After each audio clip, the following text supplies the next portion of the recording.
يا مركز النور فيك الإخاء وفيك المحبة فيك النقاء يا مركز النور فيك الإخاء وفيك المحبة فيك النقاء وفيك تجمع شمل الشباب فصرت بحق لهم ملتقى وفيك الحمد لله الحمد لله رب العالمين والصلاة والسلام على سيد المرسلين سيدنا ومولانا محمد وعلى آله وأصحابه أجمعين. أما بعد فأعوذ بالله من الشيطان الرجيم. بسم الله الرحمن الرحيم.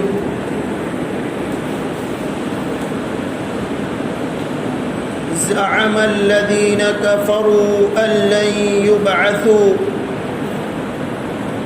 قل بلى وربي لتبعثن ثم لتنبؤن بما عملتم وذلك على الله يسير. فآمنوا بالله ورسوله والنور الذي أنزلنا والله بما تعملون خبير. صدق الله العظيم. میرے قابل احترام ایمان والے بھائیوں، اسلام کے بنیادی عقائد میں سے ایک عقیدہ آخرت ہے۔ ہم سب اس بات پر یقین رکھتے ہیں کہ اس زندگی کے بعد ایک زندگی آنے والی ہے،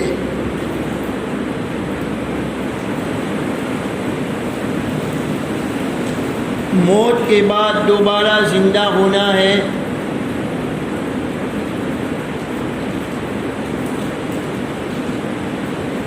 پھر اس زندگی کا حساب کتاب ہوگا۔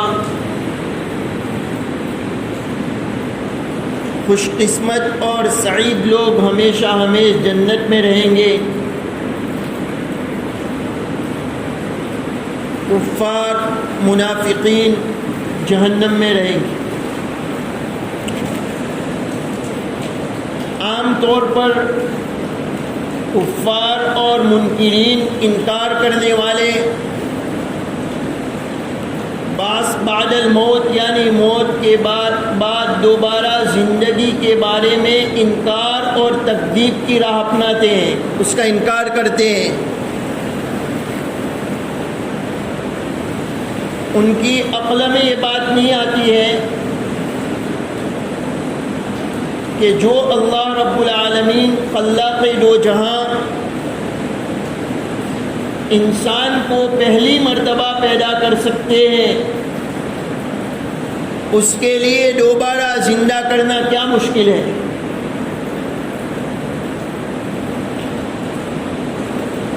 کفار کے اس دعویٰ کے جواب میں سورہ تغابن میں پیغمبر علیہ الصلاۃ والسلام کی زبانی یہ اعلان کرا دیا گیا، زعم الذین کفروا ان لن یبعثوا، اہل کفر کا یہ دعویٰ ہے کہ وہ دوبارہ زندہ نہیں کیے جائیں گے۔ قل بلا وربی لتبعثن ثم لتنبؤن بما عملتم، آپ کہہ دیجئے کہ میرے رب کی قسم تم ضرور بھی ضرور زندہ کیے جاؤ گے، اور جو تم نے اعمال کیے ہیں اس کے بارے میں تم باخبر کر دیے جاؤ گے۔ وَذَلِكَ عَلَى اللَّهِ يَسِيرٌ، یہ دوبارہ زندہ کرنا اللہ کے لیے آسان ہے۔ لہذا عافیت کا راستہ یہ ہے، فَآمِنُوا بِاللَّهِ وَرَسُولِهِ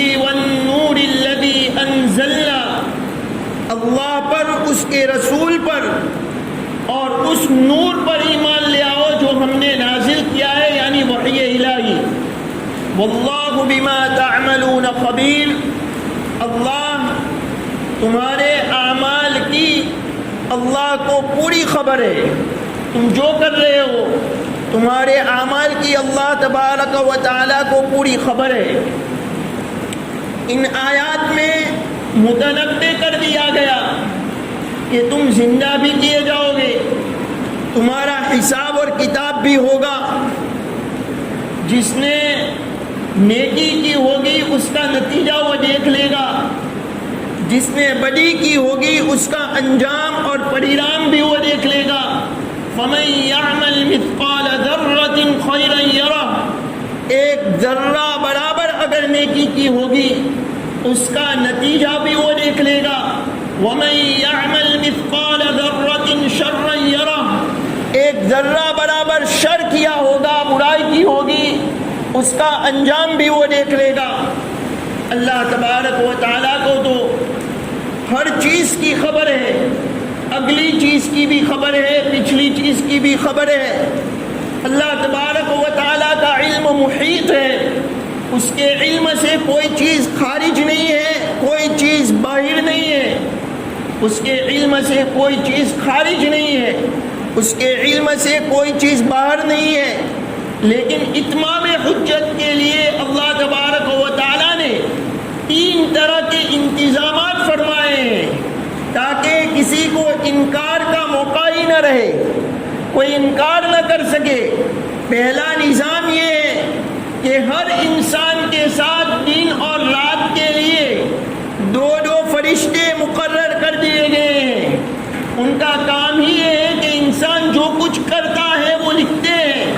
کراما وان علیکم لحافظین کراما کاتبین یعلمون ما تفعلون، تم پر معزز لکھنے والے فرشتے نگرانی پر مقرر ہیں، تم جو کچھ کرتے ہو وہ اس کو جانتے ہیں، ان کو اس کا پتہ ہے۔ ان کا کام یہ ہے کہ انسان کے اعمال لکھ رہے ہیں، انسان جو کر رہا ہے اس کو لکھتے ہیں، جو بول رہا ہے اس کو لکھتے ہیں۔ گویا کہ ہمارا مسلسل ڈاٹا تیار ہو رہا ہے، مسلسل ہمارا ڈاٹا تیار ہو رہا ہے۔ اگرچہ ان فرشتوں کو ہم نے اپنی آنکھوں سے نہیں دیکھا، نظر نہیں آ رہے ہیں، لیکن نظر آنے سے زیادہ ہمارا ان پر یقین ہے، اس لیے کہ ان کے متعلق اللہ نے خبر دی ہے اور وہ خبر 100% برحق ہے اور یہ ایمان بالغیب میں داخل ہے۔ روایت سے ثابت ہے کہ رات کے فرشتے فجر کے وقت دین کی ڈیوٹی والے فرشتوں کو چارج دیتے ہیں، دے کر جاتے ہیں، اور دین کی ڈیوٹی والے فرشتے عصر کے وقت رات والوں کو چارج دے کر جاتے ہیں۔ اللہ تبارک و تعالیٰ کا یہ نظام ایسا ہے، ہمارا ریکارڈ محفوظ ہو رہا ہے، اور یہ اللہ کا ایسا نظام ہے جو کرپت نہیں ہوتا ہے، جو ضائع اور برباد نہیں ہوتا ہے۔ دنیا میں جو کمپیوٹر ہے وہ کرپت ہو جاتے ہیں، خراب ہو جاتے ہیں، ڈاٹا ضائع اور برباد ہو جاتا ہے، لیکن اللہ کے اس نظام میں جو میموری تیار ہو رہی ہے وہ نہ کرپت ہو سکتی ہے نہ ضائع اور برباد ہو سکتی ہے۔ اسی کے اعتبار سے قیامت میں ہر انسان کو نامہ اعمال نکال کر اس کے ہاتھ میں دے دیا جائے گا۔ اسی کے اعتبار سے قیامت میں ہر انسان کو نامہ اعمال نکال کر ہاتھ میں دے دیا جائے گا۔ سورہ بنی اسرائیل کی آیت ہے، اللہ رب العالمین کا ارشاد ہے وَكُلَّ إِنسَانٍ أَلْزَمْنَاهُ طَائِرَهُ فِي عُنُقِهِ، ہر انسان کے عمل کو ہم نے اس کے گلے کا ہار بنا دیا ہے، ہر انسان کے عمل کو انسان کے گلے کا ہار بنا دیا ہے۔ انسان جو کچھ کرتا ہے وہ ختم نہیں ہو جاتا ہے۔ انسان اور جانور میں فرق ہے، انسان اگر کسی اچھا کام انجام دیتا ہے تو اس کو خوشی ہوتی ہے، اور جانور اگر کوئی اچھا کام کرتا ہے اس کو خوشی نہیں ہوتی ہے۔ انسان اگر کسی کو تکلیف پہنچاتا ہے تو اس کو احساس ہوتا ہے، اس کو ندامت ہوتی ہے، وہ ارادہ کرتا ہے کہ آئندہ یہ کام میں نہیں کروں گا۔ اور جانور اگر کسی کو زخمی کر دیتا ہے تو اس کو کوئی ندامت اور احساس نہیں ہوتا ہے، افسوس نہیں ہوتا ہے، یہ دلیل ہے کہ دوبارہ زندہ ہونا ہے، جزا اور سزا کا معاملہ ہونے والا ہے۔ اگر دوبارہ زندہ ہونا نہ ہوتا تو انسان اور دوسری مخلوقات میں یہ فرق نہ ہوتا۔ رب العالمین فرماتے ہیں وَكُلَّ إِنسَانٍ أَلْزَمْنَاهُ طَائِرَهُ فِي عُنُقِهِ، ہر انسان کے عمل کو ہم نے اس کے گلے کا ہار بنا لیا ہے۔ جو کچھ انسان کر رہا ہے ختم نہیں ہو رہا ہے۔ اللہ فرماتے ہیں وَنُخْرِجُ لَهُ يَوْمَ الْقِيَامَةِ كِتَابًا يَلْقَاهُ مَنْشُورًا، قیامت کے دن نامہ اعمال کو نکال کر ہم اس کے سامنے کر دیں گے، اس کو وہ کھلی ہوئی کتاب کی طرح پا لے گا۔ اقرأ کتابک، اس کو کہا جائے گا اپنے نامہ اعمال کو پڑھ لے۔ کفا بنفسک اليوم علیک حسیبا، آج اپنا حساب جانچنے کے لیے تو خود ہی کافی ہے، اپنا حساب جانچنے کے لیے تو خود ہی کافی ہے، تو ہی فیصلہ کر لے تیرے ساتھ کیا معاملہ کیا جانا چاہیے۔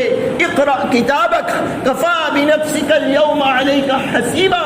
میرے عزیزو، میں عرض کر رہا تھا کہ اللہ رب العالمین نے پہلا نظام یہ بنایا ہے کہ ہر انسان کے ساتھ رات اور دن کے لیے دو فرشتے مقرر کر دیے ہیں جو انسان کے اعمال لکھتے ہیں، اور اسی کے اعتبار سے قیامت کے دن نامہ اعمال نکال کر انسان کے ہاتھ میں دے دیا جائے گا، اعمال نامہ نکال کر انسان کے ہاتھ میں دے دیا جائے گا۔ خوش قسمت لوگ وہ ہوں گے جن کو نامہ اعمال داہنے ہاتھ میں ملے گا، اور جو بدبخت ہوں گے، بد نصیب ہوں گے، جو شقی ہوں گے، ان کو نامہ اعمال بائیں ہاتھ میں ملے گا۔ قرآن شریف میں اس کا تذکرہ ہے، جن کو داہنے ہاتھ میں نامہ اعمال ملے گا وہ خوشی سے کہے گا ہاں اقرؤ کتابیہ، میرے رزلٹ کو پڑھ لیجئے، میرے رزلٹ کو پڑھ لو، میرے نامہ اعمال کو پڑھ لو۔ ہاں اقرؤ کتابیہ، میرے نامہ اعمال کو پڑھ لو۔ انی ظننت انی ملاق حسابیہ، مجھے یقین تھا کہ حساب کے دن سے سابقہ پڑھنا ہے، مجھے یقین تھا کہ حساب ہونا ہے۔ انی ظننت انی ملاق حسابیہ، اللہ فرماتے ہیں فہو فی عیشۃ راضیہ، وہ خوشکن بہترین بلند و بالا باغات میں، خوشکن بہترین زندگی میں اور بلند و بالا باغات میں رہے گا۔ اور جس کو نامہ اعمال الٹے ہاتھ میں ملے گا، بائیں ہاتھ میں ملے گا، وہ کہے گا یا لیتنی لم اوت کتابیہ، کاش کہ مجھے نامہ اعمال نہ ملتا، ولم ادری ما حسابیہ، مجھے یقین نہیں تھا کہ میرا حساب بھی ہوگا، ولم ادری ما حسابیہ، ما اغنا عنی مالیہ، میرا مال مجھ کو کوئی کام نہیں آیا، ما اغنا عنی مالیہ ہلک عنی سلطانیہ، میری سلطنت بھی جاتی رہی، وہاں رعب اور دبدبہ کچھ کام نہیں آئے گا، ہر طرف ذلت اور ذلت ہی ذلت ہوگی۔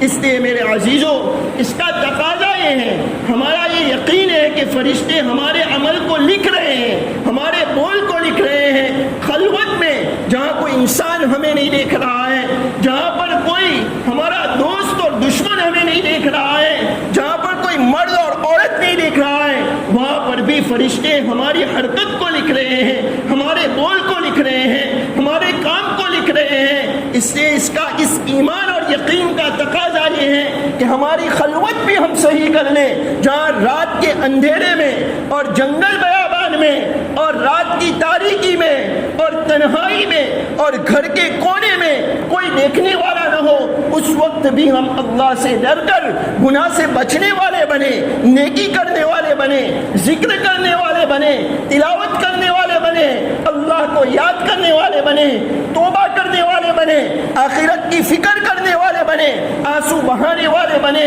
موت کو یاد کرنے والے بنے، اور اس احساس کے ساتھ ہمارا شب و روز گزرے، ہمارا دن اور رات گزرے کہ ایک دن مجھے مرنا ہے اور مجھے معلوم بھی نہیں ہے کہ موت کب آ جائے، مجھے پتہ نہیں ہے کہ میری زندگی کی کتنی گھڑیاں باقی ہے، کتنے دن باقی ہے، کتنے لمحات باقی ہے۔ علماء نے لکھا ہے جو شخص موت کو یاد کرتا ہے، جو موت کو یاد کرتا ہے، جو موت کا دھیان کرتا ہے، اس کا ایک فائدہ اس کو یہ ہوتا ہے کہ عبادت میں نشاط نصیب ہوتا ہے، چستی نصیب ہوتی ہے، عبادت میں وہ سستی نہیں کرتا ہے۔ دوسرا فائدہ اس کو یہ ہوتا ہے کہ وہ توبہ میں جلدی کرتا ہے۔ تیسرا فائدہ یہ ہوتا ہے کہ وہ گناہ سے بچنے والا بنتا ہے۔ اور موت کو بھولنے کے 3 نقصان ہیں۔ انسان عبادت میں، طاعت میں، ذکر میں، تلاوت میں وہ سستی کرتا ہے، توبہ میں سستی کرتا ہے، گناہ پر جڑی ہو جاتا ہے، وہ گناہ والی زندگی میں منہمک رہتا ہے، غرق رہتا ہے، ڈوبا ہوا رہتا ہے۔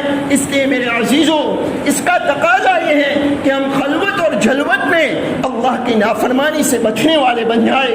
زندگی کے لمحات قیمتی ہیں، باقی ہے، مجھے معلوم نہیں ہے کہ آئندہ جمعہ کو میں زندہ رہوں گا یا نہیں، آپ کو معلوم نہیں ہے کہ آئندہ جمعہ تک آپ زندہ رہیں گے یا نہیں رہیں گے، اللہ ہی جانتا ہے۔ اس کا تقاضا یہ ہے کہ ہم توبہ میں تاخیر نہ کریں، اس کا تقاضا یہ ہے کہ ہم گناہوں والی زندگی کو، گناہوں کو چھوڑ دیں، آئندہ گناہ نہ کرنے کا پختہ ارادہ کریں، عزم بالمصمم کریں۔